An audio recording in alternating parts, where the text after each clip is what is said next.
They tell you the war ends when you leave the desert. They're lying. The real war, the one that breaks you, starts the moment you step back onto the porch of a home that doesn't know your name anymore. Elias Thorne stepped off the Greyhound at the edge of town, the midday sun of Ridgemont hitting him like a physical weight. He carried a single duffel bag over his shoulder, his spine locked in the rigid posture the military had burned into his marrow, eyes forward, jaw set. But his anchor wasn't the bag. It was the 5-year-old boy, Leo, whose small fingers were wrapped so tight around Elias' hand they had gone pale. Leo didn't ask where they were going. He had stopped asking questions months ago, back at the base, back when the light in his father's eyes first started to dim. The town of Ridgemont didn't offer a hero welcome. No parades, no flags, just the heavy, lingering glances of neighbors who looked too long and said too little. As they walked down Maple Street, Elias felt the shifting air. A woman walking her dog saw them coming and crossed to the other side of the road. He couldn't tell if she recognized the boy who grew up 3 houses down, or if she just didn't want to see what the war had left behind. At the end of the block stood his parents' old house. It was a 2-story clapboard structure with a porch that sagged on the left side like a tired, weeping mouth. His mother's flower boxes were still there, but the life inside them had long since turned to dust. The front steps groaned under his boots. When the door finally gave way, the smell hit him: damp wood, old dust, and the ghost of fruit rotting in a bowl nobody had emptied in years. Leo stood in the doorway, still gripping Elias' hand. "Is this our house now?" the boy whispered. Elias looked at the peeling wallpaper and the water stains spreading across the ceiling like a massive, purple bruise. He saw the kitchen counter cluttered with junk mail for people who no longer lived there, people who no longer lived at all. "Yeah," Elias said, his voice a low rasp. "This is it." He didn't use the word home. He wasn't sure he was allowed to anymore. That first night, the upstairs smelled too much of mildew and yellowed mattresses. Elias laid Leo on the old couch, covering him with 2 jackets for warmth, and sat on the floor beside him. He stayed there all night, back against the wall, listening to the steady rhythm of the boy's breath. Outside, the crickets filled the silence, indifferent to the man who hadn't truly slept in 2 years. He had $1,100 in his account and a child who needed shoes, a school, and a future. He told himself the same thing he'd muttered in the heat of the desert: just endure, keep going, don't feel. The next morning the heat was out, the faucet was leaking, and the back door wouldn't lock. Elias stood on the porch, staring at the gray horizon, when the woman from across the street stepped out. Maya Vance. She was in her mid-30s, with short natural hair and a face that looked like it had practiced being calm for a very long time. She walked toward him, carrying 2 mugs of coffee. They had grown up together, blocks apart, but the distance between them now felt like an ocean. "You look like you could use this," she said, holding out a mug. Elias took it. The coffee was black, no sugar. He didn't thank her. He didn't know how. "Leo doing okay?" she asked softly. "He's fine," Elias lied. "The house needs work." Maya studied him, not with pity, but like she was reading a sentence she'd seen before but couldn't quite place. She nodded once and walked back to her house. Elias watched her go, feeling a sharp, cold discomfort in his chest. It wasn't warmth. It was the terrifying sensation of being seen by someone who refused to look away.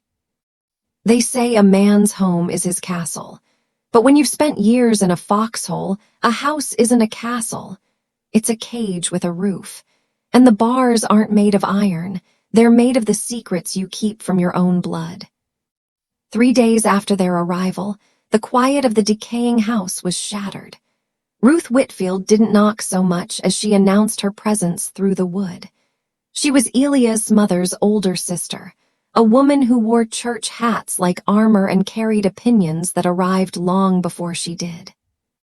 She marched through the rooms not as a guest, but as a building inspector walking through a condemned property.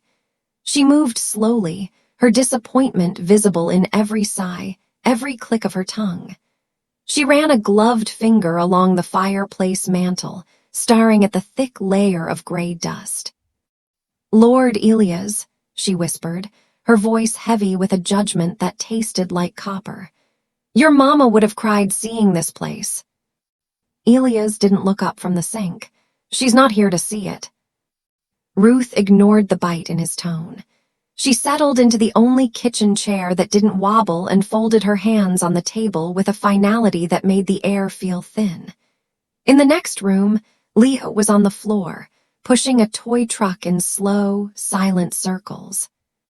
"I'm going to be straight with you, Elias," Ruth said, her eyes pinning him to the spot. "This house needs a new roof. It needs plumbing. The foundation on the east side is cracking. You're looking at $40,000 just to make it livable, and we both know you don't have 40 cents. Elias said nothing. He couldn't.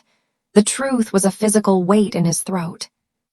"There's a man from a development company," Ruth continued, leaning in. "A man named Henderson. He's buying up properties on this side of town. He'd give you a fair price. Enough to start over in a city somewhere with real opportunity. Somewhere Leo could go to a school that isn't falling apart." "He's going to school here," Elias snapped, the military steel returning to his spine. "With what, Elias? You don't have a job. You don't have savings. You've got a 5-year-old who needs stability, not a house that's drowning, and a father who's too proud to admit he's drowning right along with it." The words landed exactly where Ruth aimed them. They weren't cruel. They were practical. And Elias knew that practical people cut deeper than the cruel ones because they were usually right. After she left, the house felt even smaller. Elias stood in the kitchen for an hour, his hands flat on the linoleum counter, staring at the cracks. Leo wandered in and tugged on his shirt. "Daddy, who was that lady?" "Family," Elias said. "She didn't smile." "No," Elias echoed, his voice hollowing out. "No, she didn't." The days that followed were a blur of gray light and mechanical labor. Elias fell back on the only thing that had ever saved him: routine. Routine was the architecture he trusted. It was the structure the military had drilled into him. It held you up when your soul wanted to collapse. But structure without feeling is just a cage with a schedule. He patched what he could. He bought caulk for the windows, duct tape for the pipes, and a heavy padlock for the back door. He enrolled Leo at the elementary school on Oak Street. Every morning, he walked him there. Every afternoon, he picked him up. He moved like a machine, convinced that if he just kept moving, the ghosts wouldn't be able to find him. But Maya Vance was always there, hovering at the edges of his perimeter. She brought groceries, claiming a neighbor had bought too much, a lie so transparent it felt like a gift. She offered tools. She asked about Leo. Each time, Elias accepted the bare minimum and gave back even less. He didn't want her help because help was an admission of wreckage. He didn't want her to see the shaking in his hands or the way he flinched when a car backfired 3 blocks away. Then came the Tuesday morning that changed the texture of his fear. Elias was summoned to Leo's school. He sat in a chair designed for a child facing Leo's teacher, Mrs. Patterson. She was a woman who used conversation as a substitute for crisis. "Leo is a wonderful boy," she began, and Elias felt the but coming like a gunshot. "But he doesn't interact. He sits alone at lunch. He doesn't speak unless spoken to. And Elias, I wanted you to see these." She slid a stack of papers across the table. Leo's drawings. Every single one was the same. 2 figures, one tall, one small, standing inside a black rectangle. A house. But the house had no windows. It had no door. No sky, no grass. Just a lightless box with 2 people trapped inside. "He's drawn these for 2 weeks," Mrs. Patterson said softly. Is everything okay at home? Elias felt something press against the inside of his throat. His son wasn't drawing a home. He was drawing a fortress that had become a prison. He was drawing the life Elias had built for them, a world with no way out and no way in. We're fine, Elias said, his voice cold as stone. He took the drawings and walked out into the parking lot. He sat in his truck for 10 minutes, staring at the windowless house. He realized then that he wasn't protecting Leo from the world. He was burying him in the same silence that was suffocating him. That evening, as the sun dipped below the horizon, Elias sat on the porch steps. The air smelled of cut grass and distant charcoal. Maya came out to her mailbox, or that was the excuse. She saw him and crossed the street. She stood at the bottom of the steps, her arms folded, looking at the flickering street light at the corner. That light, been broken since we were kids, she said quietly. Some things don't change. Some things do, Elias replied, the sentence heavy with the weight of the drawings in his pocket. They were quiet for a long time. It wasn't an uncomfortable silence. It was the silence of two people too exhausted to perform.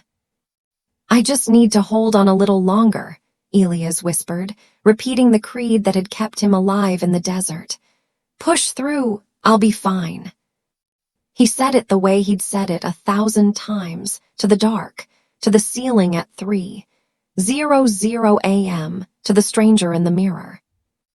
Maya didn't look at him with pity. She looked at him with the recognition of someone who had seen the same wreckage.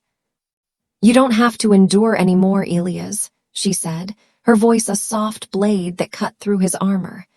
You already survived. The words hit a place he didn't know was still exposed. Something underneath the pride, something underneath the anger. He sat there on the sagging porch, the sentence settling into him like rain into dry, cracked ground. Deep, permanent.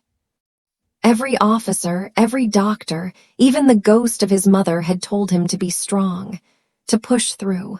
But Maya, standing in the fading light, had told him the opposite. She hadn't told him to be stronger. She told him he already was. Elias didn't know what to do with that truth, so he did what he always did. He stood up, said goodnight, and went inside. But that night, the door didn't keep the words out. They were in the room with him, and for the first time in months, the desert didn't just stay in his memories. It began to bleed into the present.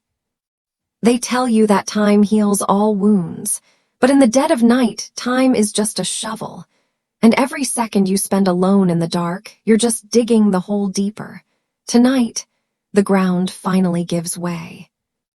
Elias lay on the floor beside the couch where Leo slept, staring at the ceiling. The water stain above him looked different in the dark, shapeless and spreading like something alive. He tried to tell himself that Maya's words, "You already survived," were just talk.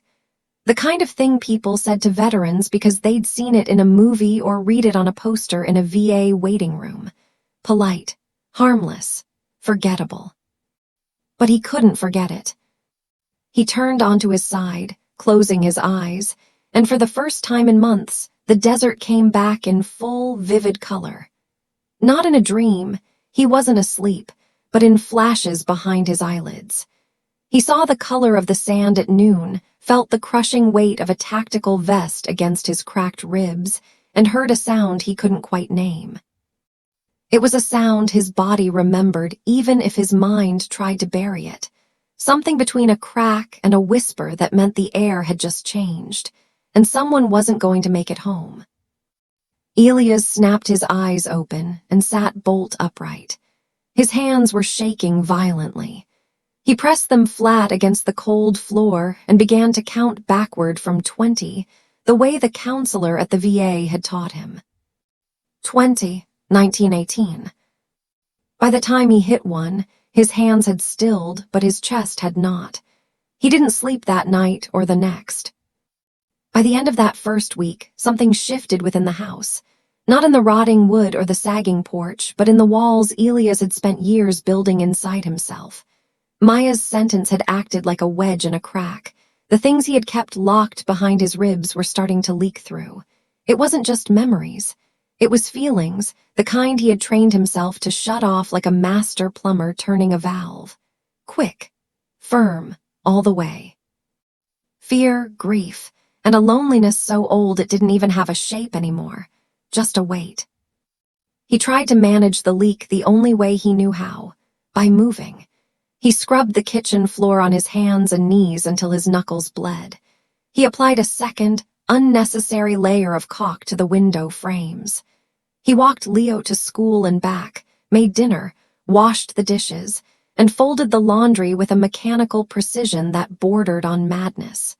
As long as he was doing something, he didn't have to feel anything. But then, the school called again. Mrs. Patterson's voice on the phone was professionally gentle, a tone Elias had learned to loathe. She didn't use the word meeting. She called it a conversation. Elias showed up the next morning, his shirt clean but his soul frayed. He sat in that same tiny chair, surrounded by construction paper and dried glue. "Leo is a wonderful boy," she began, the same script as before. "But he doesn't interact. He sits alone at lunch. During free play, he stays at his desk and draws. He doesn't raise his hand. He doesn't speak unless spoken to." Elias nodded, the rhythm of his own heart sounding like a drum in his ears. He knew all of this. He had watched his son shrinking inward day by day, like a plant turning away from a light it no longer trusted. "I wanted to show you something," Mrs. Patterson said, sliding the papers across the table again. The drawings hadn't changed, but they had intensified. 2 figures, one tall, one small, inside the same windowless box.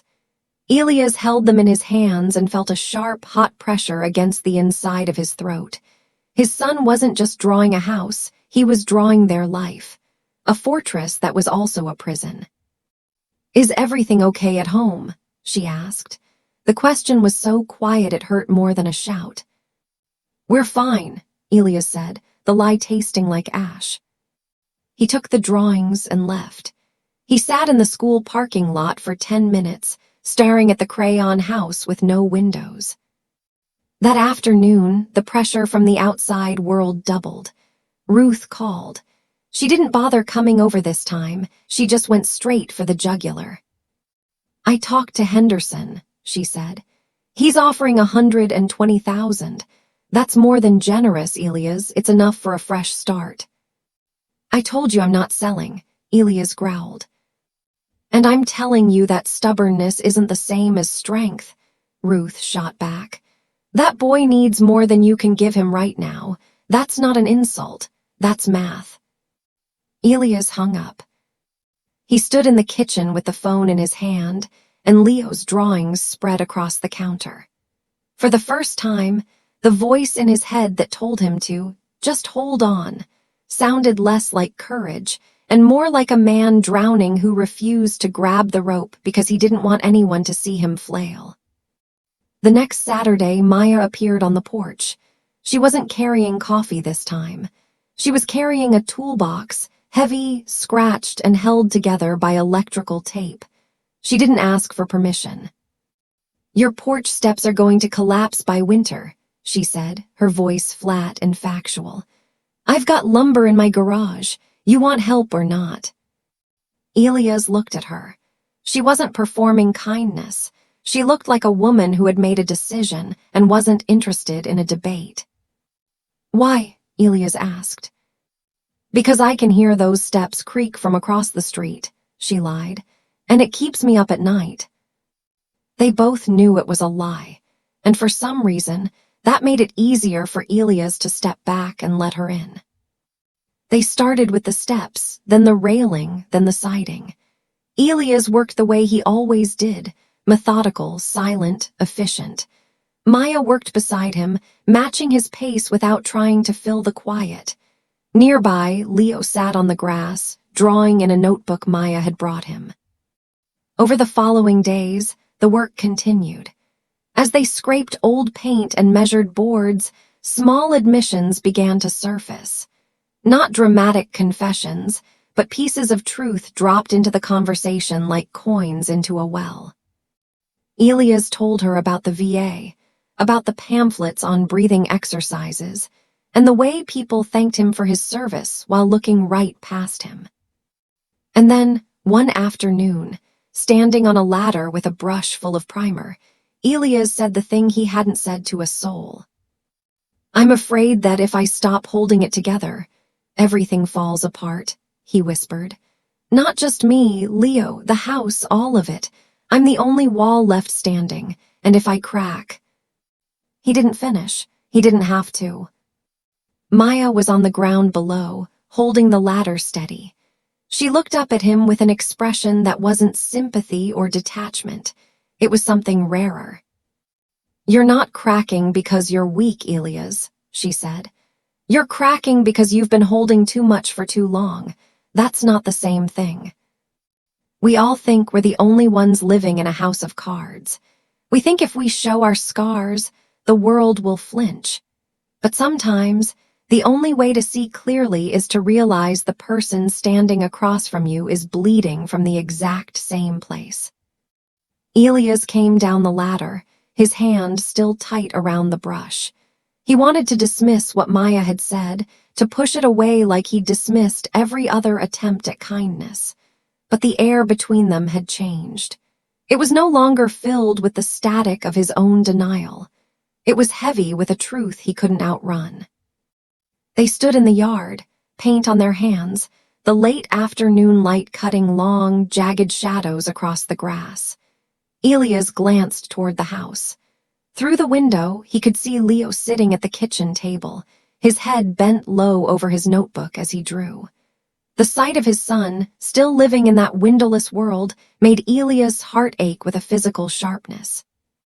"I had a client once," Maya said suddenly. Her voice was steady, but the steadiness was a performance that cost her everything. Elias watched her fingers press against her forearm, holding herself together just like he did. "His name was Marcus," she continued, speaking the name for the first time. "He was 19, a boy with his whole life in front of him. He came to see me for 8 months. I thought we were making progress. I thought I was the one helping him find his way back from the dark." She didn't finish the sentence. She didn't need to. The silence that followed was its own kind of ending, a heavy, suffocating weight that told the rest of the story. "That's why I came back here to Ridgemont," she whispered. "I told myself I needed to slow down to be near family, but that was a lie. I came back because I couldn't sit in that office anymore without seeing his face in every empty chair." Elias looked at her, and for the first time since he'd stepped off that bus, he didn't see a neighbor. He didn't see a woman trying to fix him. He saw a reflection. Their wars were different. His fought in the sand and the heat. Hers fought in a quiet office with a boy who couldn't find a reason to stay. But the architecture of their grief was identical. They were two people standing in the ruin of something they couldn't fix, desperately pretending the wreckage was a home. "So when you told me I'd already survived," Elias said, his voice barely audible, "you were also talking to yourself." Maya met his eyes and she didn't flinch. "Maybe, but that doesn't make it less true." That was the moment the energy between them shifted. It wasn't romance. Not yet, maybe not ever. It was recognition. It was the terrifying understanding that neither of them was saving the other. They were just two people standing in the same wreckage, trying to figure out which pieces were still worth keeping. But recognition has a high price. When you finally allow someone to see you clearly, they see everything. The parts you've spent years polishing and the parts that are still raw and bleeding. And Elias wasn't ready for that. The more Maya understood him, the more he felt a new kind of fear, a deeper, more primal one. It wasn't the PTSD or the lack of money or the leaking roof. It was the fear that if anyone saw the man underneath the soldier, the man who woke up shaking, who didn't know how to cry, who flinched at the sound of a door slamming, they would eventually leave. Or worse, they would stay out of pity, and he would become just another project, another broken thing for someone to fix. He couldn't bear that, especially not from Maya, and especially not in front of Leo. Leo was watching. Leo was learning right now what a man was supposed to look like, how a father was supposed to carry the weight of the world. Elias couldn't let his son see him weak. In his world, weakness wasn't just vulnerability. It was an invitation for the town to confirm what they already suspected, that Elias Thorne had come home with nothing and would leave with even less. So he did what he had always done. He held tighter. He built the walls higher. And the tighter he held, the more everything began to shake. The breaking point came on a Tuesday night, 3 weeks after the work on the porch had begun. The house was quiet. Elias was in the kitchen, his hands submerged in the soapy water of the sink. Leo was asleep upstairs in the bedroom Elias had managed to make livable with a second-hand mattress. The faucet dripped in a rhythm Elias had forced himself to ignore. Then a noise from the street. A car backfiring 2 blocks over, or perhaps a stray firework. To the rest of the world, it was nothing. But to Elias' body, the air had just changed. His hands locked onto the edge of the sink until his knuckles turned white. His breathing became fast, shallow, and desperate. The kitchen didn't disappear all at once, but it started to fray at the edges, like tiles being ripped off a wall to reveal a dark truth underneath. The desert was there. The heat, the dust, the sound that wasn't a car, but something his brain had filed under survived, but never truly put away. Elias sank to the kitchen floor, his back hitting the hard cabinets. His knees came up to his chest as he tried to disappear into himself. He pressed his palms against his eyes and tried to count backward, but the numbers were gone, replaced by the taste of sand and the smell of old wood. He didn't know how long he sat there. 5 minutes, 15, long enough that when the panic finally released its grip, his shirt was soaked with sweat and his throat was raw from gasping for air. He looked up, gasping, and his heart stopped. Leo was standing in the doorway. The boy was in his faded rocket pajamas, his small hand gripping the door frame. His eyes were wide, and he wasn't crying, which felt 1,000 times worse. He was watching his father with a look of pure, unadulterated fear. Not fear of the noise, but fear of the one person he depended on sitting broken and shattered on the kitchen floor. That image burned into Elias' soul. It whispered the one thing he had been fighting to ignore. You are pulling your son into the same darkness you live in. Go back to bed, buddy, Elias said, his voice forced and trembling. Leo didn't ask questions. He didn't offer a hug. He just turned and walked away, his silence echoing through the house like a final judgment. He had learned that in this house, silence was the only thing that was safe. After that night, Elias closed the door, not the front door, but the one inside himself that Maya's words had pried open. He stopped sitting on the porch. He stopped answering when she knocked. When she left food, he brought it in only after dark, like a ghost collecting scraps. He told himself he was protecting them. He told himself he was protecting Maya from his wreckage and Leo from his weakness. But the truth was simpler and much more devastating. Elias Thorne had spent so long surviving that he had completely forgotten how to live. And the moment he had seen what living looked like, he had run. They say children are like sponges, soaking up the light we give them.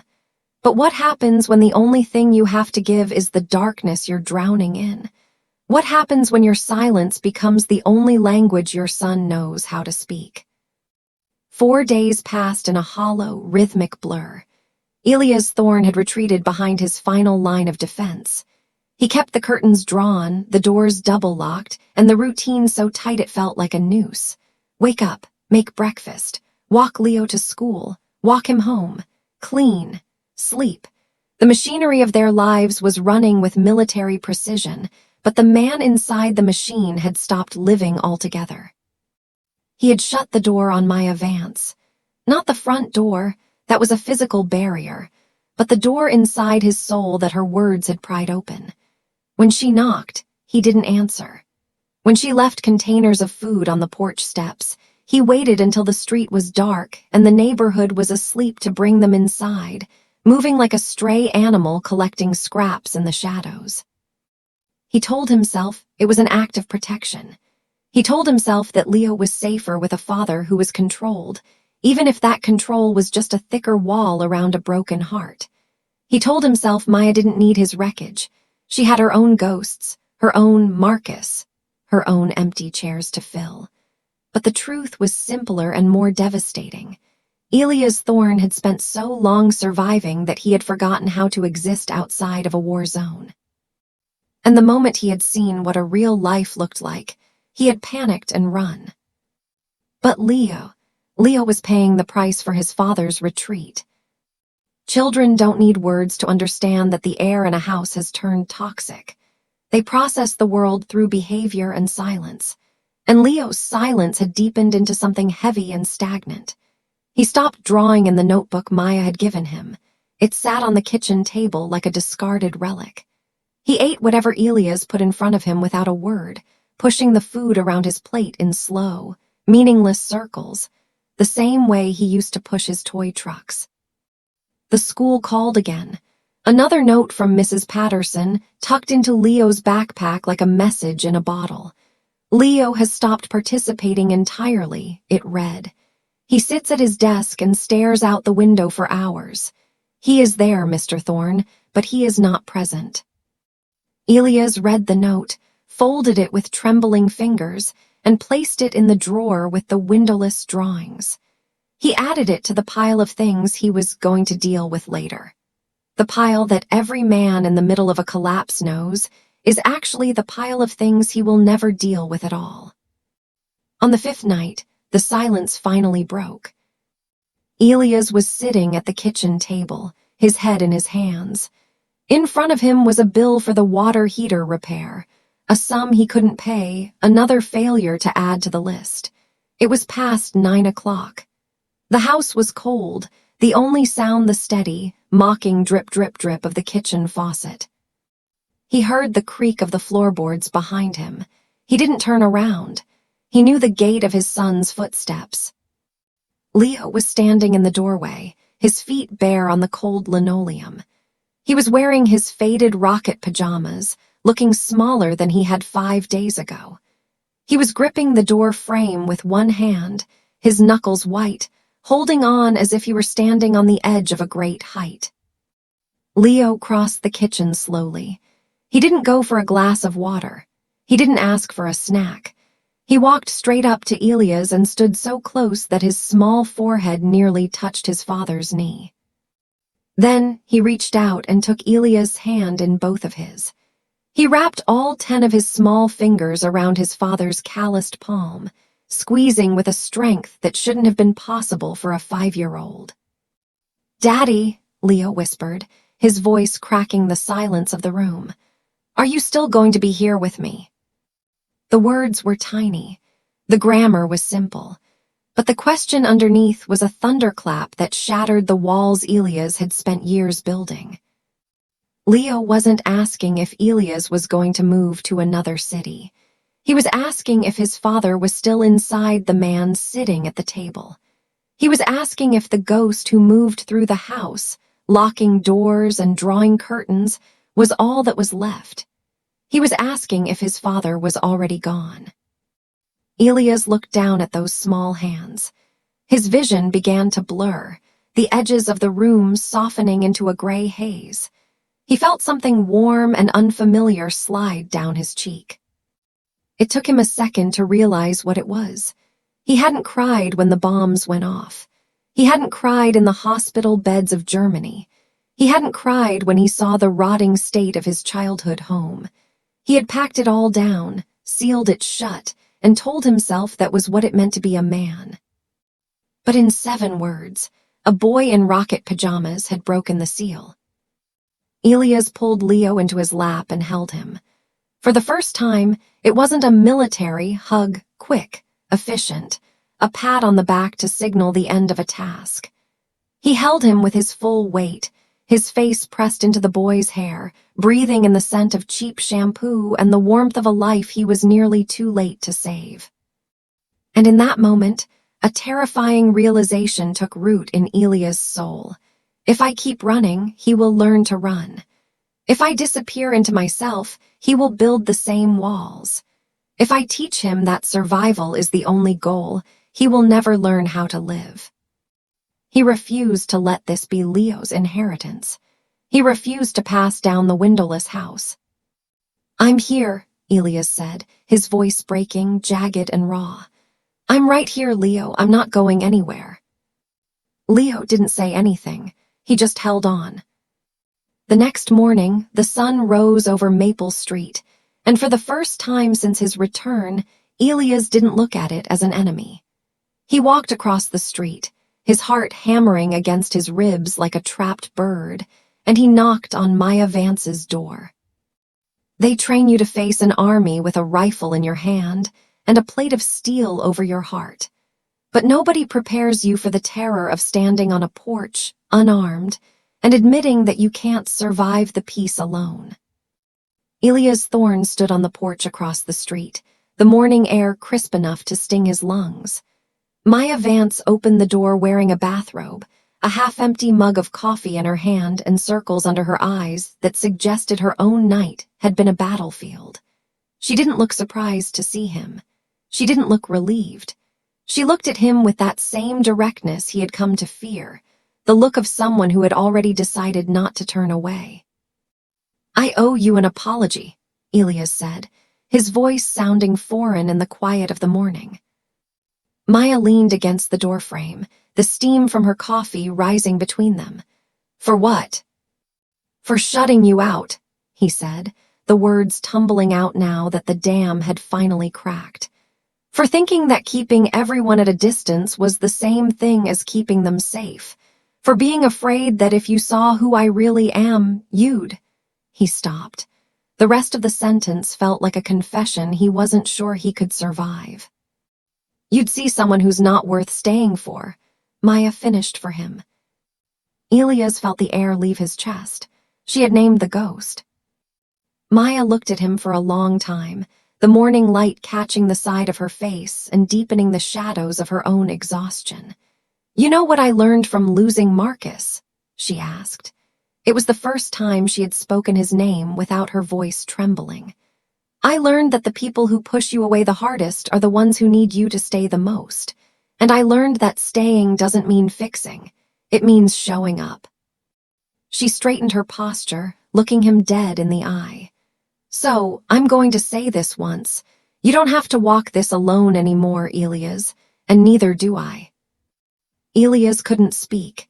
He just nodded, standing there on her porch, a man with paint-stained hands, red eyes, and a son waiting for him across the street. For the first time since the war ended, he let someone see him without his armor. That afternoon, Elias sat at his scarred kitchen table and did something he had avoided since the day he returned. He looked at his life not as a tactical problem to be endured, but as a future to be built. He picked up the phone and called his Aunt Ruth. She picked up on the second ring, already mid-sentence about a church bake sale, but Elias cut through the noise with a quiet authority. "I'm not selling the house, Ruth," he said. "Elias, listen to reason." "I heard you," he interrupted.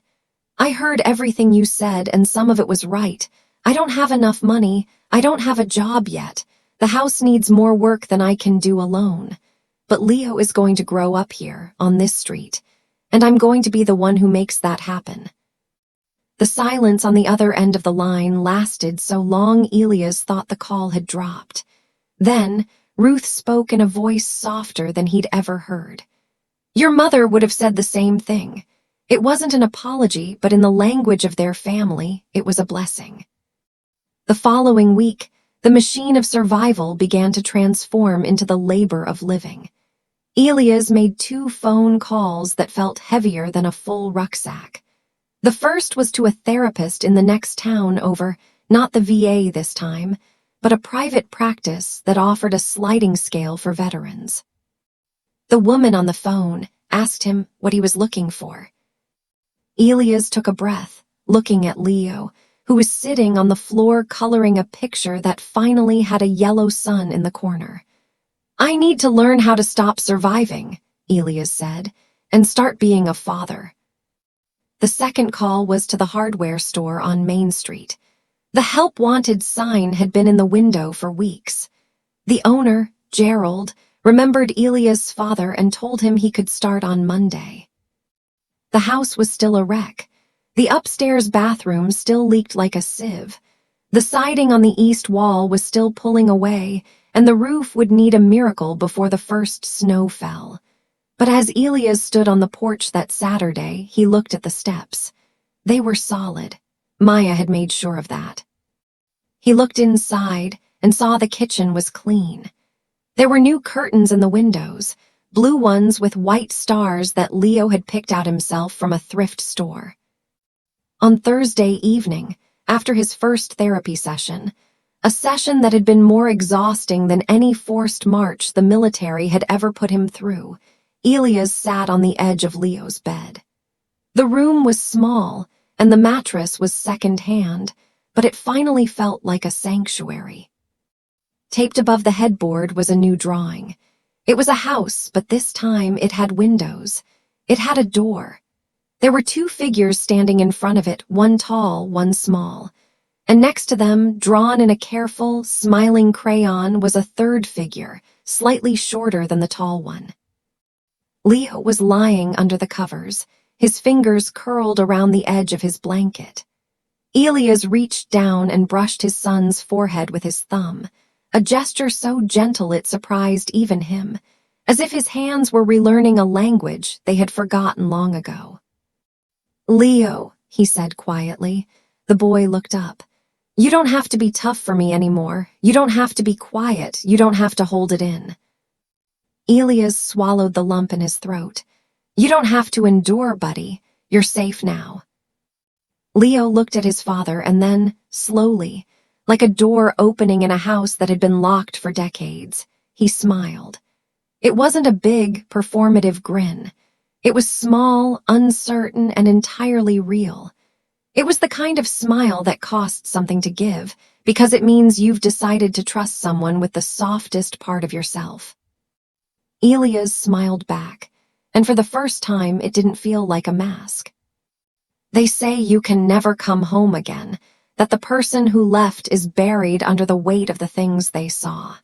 But maybe home isn't a place you return to. Maybe it's the place you build out of the debris of who you used to be. Monday morning arrived with a different kind of weight. For the first time in years, Elias Thorne wasn't putting on a uniform to go to a war. He was putting on work boots to go to a job. Walking into the hardware store on Main Street felt like stepping into a ghost story. The smell of sawdust and oil was exactly as he remembered from when he was a boy, trailing behind his father. Gerald, the owner, didn't give him a speech. He just handed Elias a vest and pointed toward the plumbing aisle. "Your dad was the best man I knew with a pipe wrench, Elias.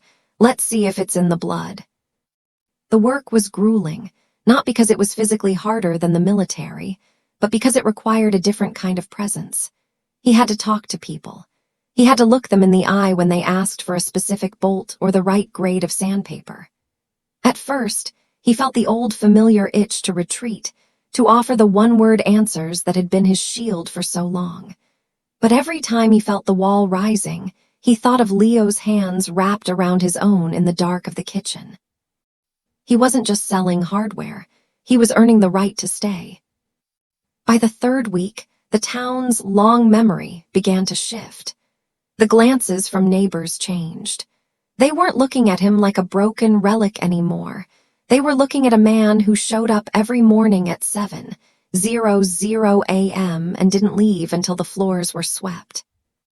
One evening, Elias was on his knees in the front yard, trying to salvage the dead flower boxes his mother had loved. He was digging out the dry, gray earth when a shadow fell over him. He looked up, expecting Maya, but it was a man from 2 houses down, Mr. Henderson, the developer Ruth had mentioned.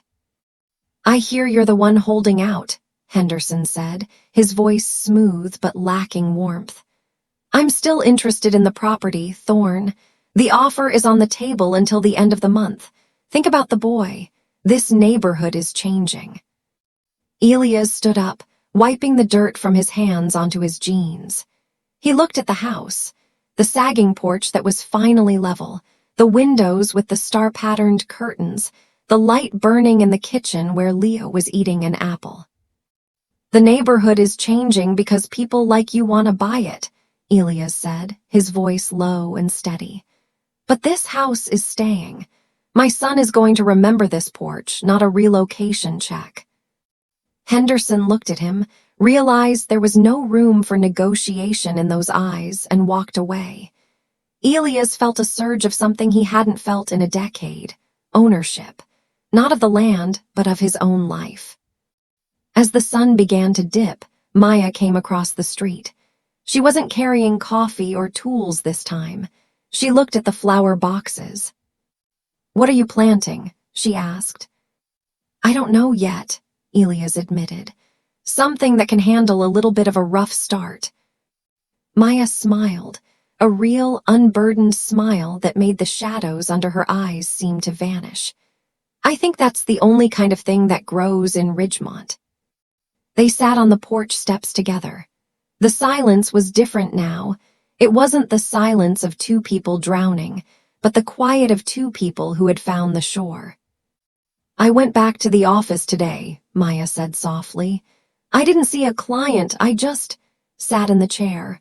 I looked at the empty one across from me, and for the first time I didn't see Marcus's ghost. I just saw an empty chair." Elias reached out, his hand hesitating for a fraction of a second before he rested it over hers on the wooden step. "The architecture is the same," he whispered, repeating her words from weeks ago. "We're just learning how to live in the rooms again." Inside the house, the sound of a television was low. Leo came to the screen door, leaning his head against the mesh. "Daddy, can we look at the stars?" Elias looked at Maya, then at his son. "Yeah, Leo, we can look at the stars." As they stood in the yard, pointing out the constellations that had guided Elias across deserts half a world away, the house at the end of Maple Street didn't look like a ruin anymore. It looked like a lighthouse. The roof still needed work. The money was still tight. The war in Elias' mind would likely never be fully over. But the windows were open. The air was moving. And for the first time, the man who had spent his life surviving realized that the sun wasn't just coming up, it was staying up. They tell you that to be a man you have to be a wall, solid, unmoving, silent, but walls don't grow and walls don't love. Today the wall comes down. And for the first time in my life, I'm not just surviving the storm, I'm finally home. The first frost of autumn arrived in Ridgemont, dusting the roof of the house at the end of Maple Street in a thin, crystalline white. A few months ago, this cold would have felt like an ending, a precursor to the house finally surrendering to the elements. But today, the chimney was breathing a steady ribbon of wood smoke into the sky. Elias stood in the center of the living room. The water stain on the ceiling was gone, replaced by a fresh coat of white paint. The mildew smell had been banished by the scent of pine cleaner and the lingering aroma of the breakfast he'd just shared with Leo. He looked at his hands. They were still the hands of a soldier, scarred from the desert and now toughened by the hardware store, but they didn't shake anymore. He had learned that the tremors weren't a sign of a broken engine. They were the sound of an engine trying to run on empty for too long. Through therapy and the quiet, persistent presence of Maya, he had finally started to refuel. Leo came bounding down the stairs, his backpack thumping against his small shoulders. He wasn't the ghost child who had stepped off the Greyhound. His cheeks were full, his eyes were bright, and most importantly, he was talking. "Daddy, did you see the ice on the grass? It looks like diamonds," Leo exclaimed, grabbing his coat. Elias smiled, a deep, easy expression that reached his eyes. I saw it, buddy. Ready for school. Ready. As they walked down the porch steps, the solid, level steps Maya had helped him build, Elias saw her standing by her mailbox across the street. She waved, and the connection between them felt like a physical wire, humming with a shared understanding of what it cost to stay. They weren't fixed. Maya still had days where the empty chair in her office felt too heavy to look at, and Elias still flinched at the sound of a heavy door slamming. But they weren't pretending the ruin was a house anymore. They had built a home inside the wreckage. Elias walked Leo to the front gates of Oak Street Elementary. Before the boy ran inside, he stopped and looked up at his father. Daddy. Yes, Leo. I like our house. It has good windows. Elias felt a surge of emotion that nearly knocked him off his feet. He knelt down and pulled his son into a hug, a long, slow, living hug. Me too, Leo. Me too. He watched his son disappear into the school, then turned back toward Maple Street.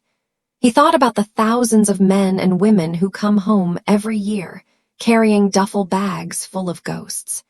He thought about the people in this very town who were still living in windowless houses of their own making, convinced that endurance was the only virtue left to them. He realized then that his story wasn't a tragedy of war. It was a triumph of the peace.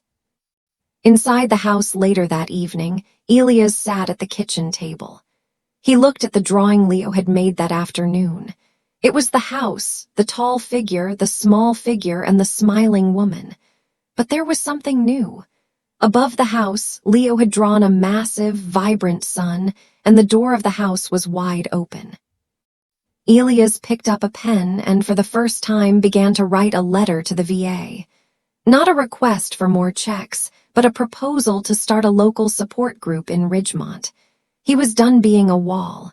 He was ready to be a bridge. The light was on at the end of Maple Street. It wasn't perfect. It was patched and leaking in places, and it was held together by primer and stubbornness. But someone was truly living there now, and for Elias Thorne, that was enough. Elias' story isn't rare. There are people all around us, maybe even you, watching this right now, who have been told their whole lives to push through, to stay strong, and to just handle it. You've been doing it every single day, carrying a weight no one else can see. I want to tell you something that maybe no one has stopped to say yet. You've already done enough. You already survived. If this story touched your heart, if you know what it's like to live in a windowless house, I'm glad you stayed with me until the end.